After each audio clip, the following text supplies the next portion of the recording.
been watching this funny television series and realizing it's about a bunch of angels, and they're all a little bit weird, and they have insights that the other kids don't have, and and the other grown-ups don't have, and I thought, yeah, maybe that's the deal.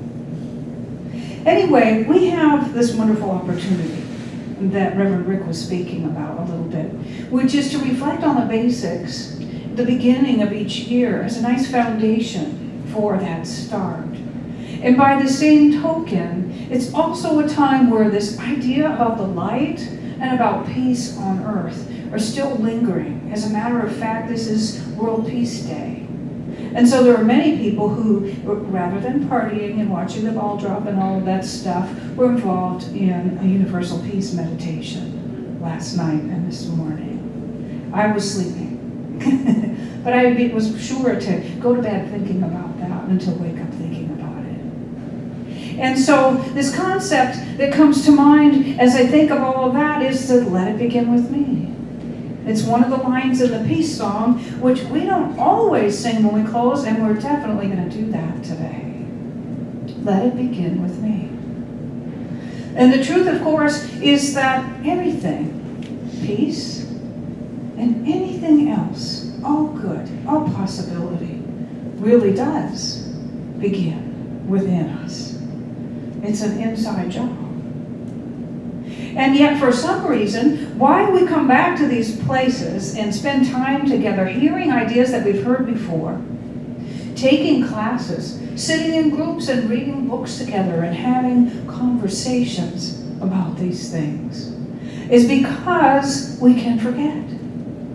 So we come back to remember, just like we sang, right? So let it begin with me says, let there be peace on earth, and let it begin with me. Let there be all good in this unfolding year, not just for myself, but my friends and my families and my neighbors and people I don't know, all the way across the globe. And so we've taken a lot of time in December and in the past few weeks, and we're moving through the remaining days of Hanukkah and through the remaining time of the Kwanzaa celebration as well, identifying with these ideals that are at the core of every one of us. And they include peace. They include every magnificent quality and all that cannot be named because we are dealing with the infinite. And each one can only be brought forth by means of us.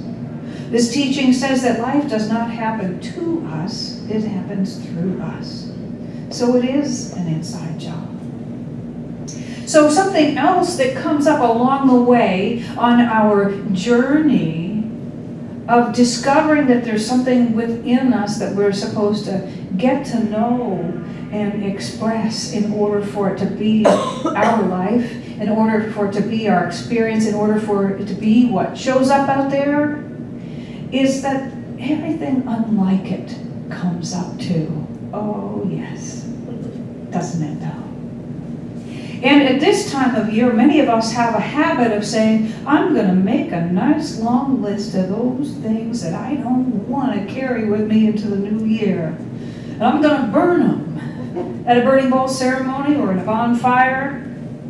I'm going to put them in the fireplace. When I was 17 and we didn't have such sophisticated rituals, I don't know where I got this. I was 17. We wrote little things on toilet tissue and flushed them at midnight.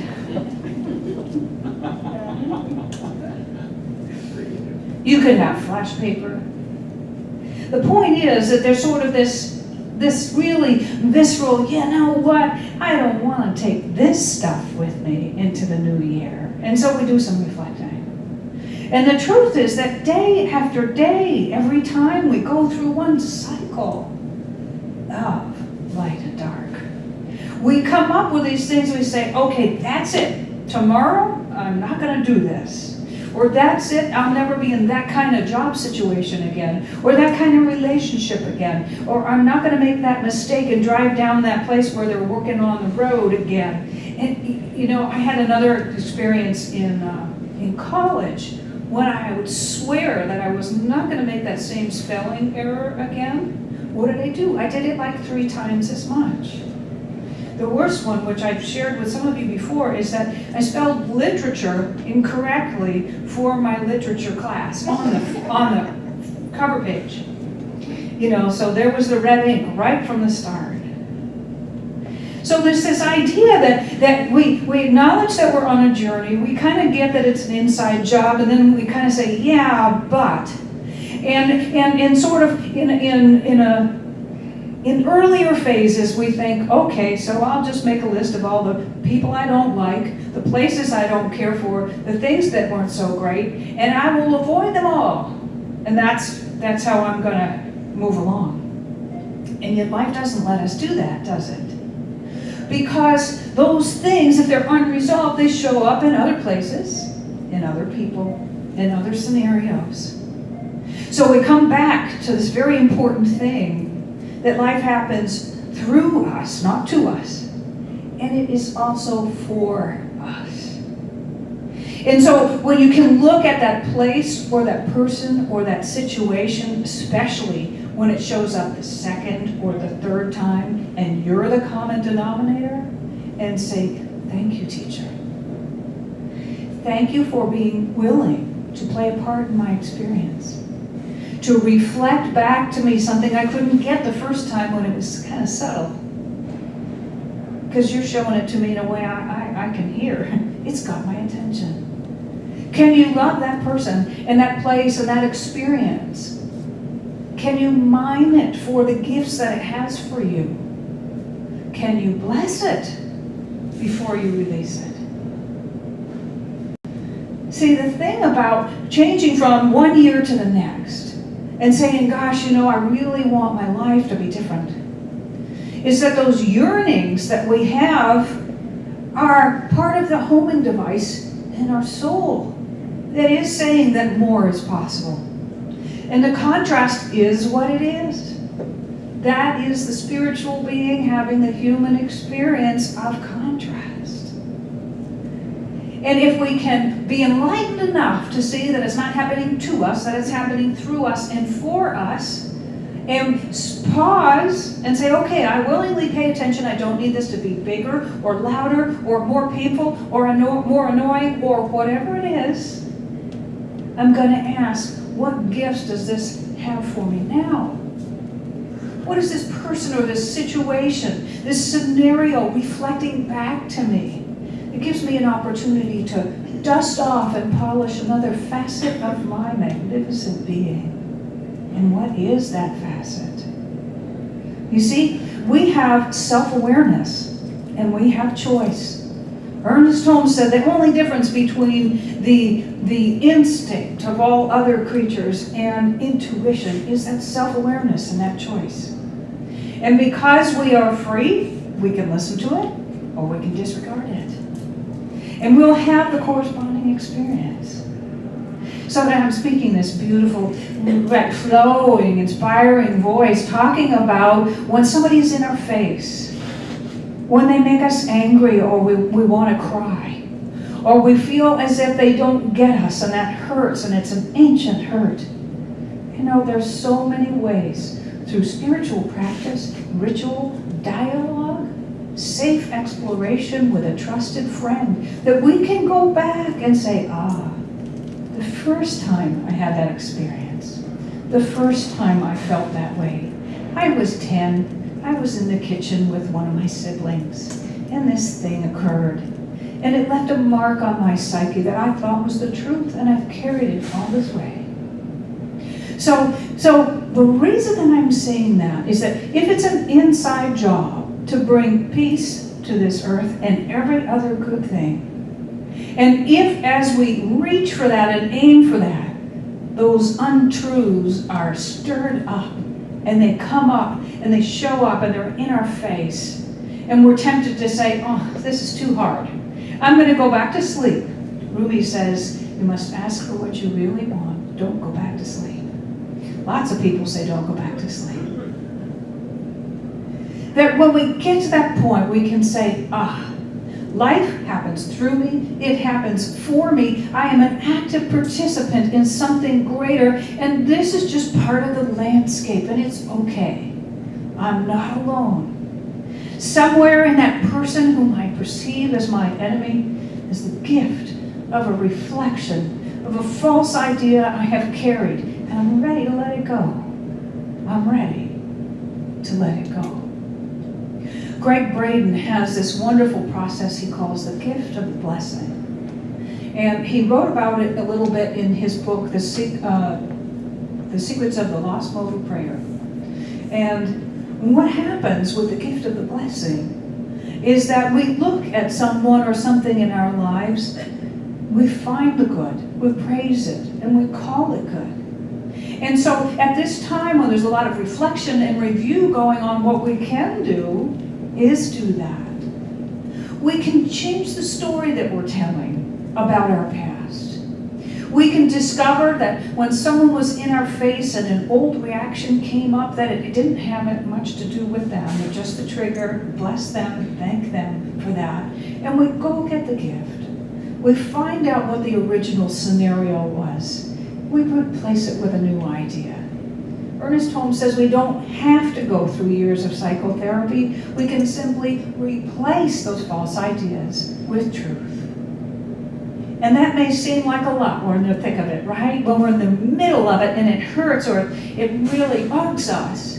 And still, if we can create the habit of casting for the opposite, in that moment, we can reframe, replace, rewrite that piece of our story. And another part of us becomes present for the miracle, becomes present for living with passion, becomes present for bringing peace into this world, becomes present for all possibility.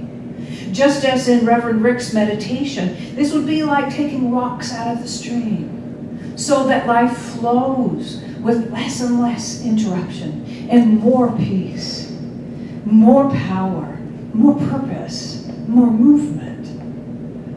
You see? So it isn't all just an intellectual process. This teaching and the practice of it is one way to move through this mystical experience that we call life. And so when we say that we want to let peace begin with us, what we're really saying is that we're ready, if necessary, to remove some rocks from our stream, the stream of our consciousness.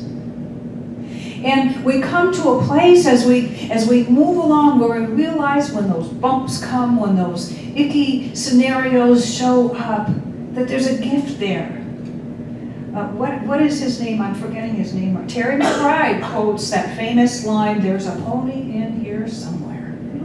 There's a pony in here somewhere. It's good to have a sense of humor. It's good to have some slogans ready for you when life happens, right?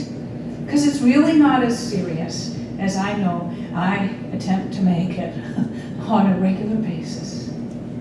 It's life. And it's beautiful, bumps and all.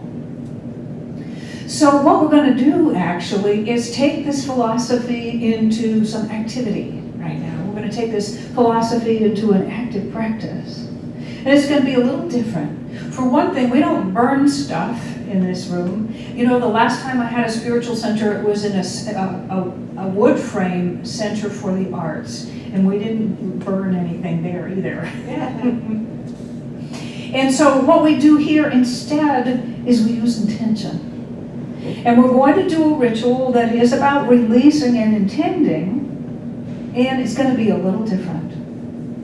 So I'm going to tell you what we're going to do, and then Rick Brugger's going to come up here and accompany us as we sing and move through this process.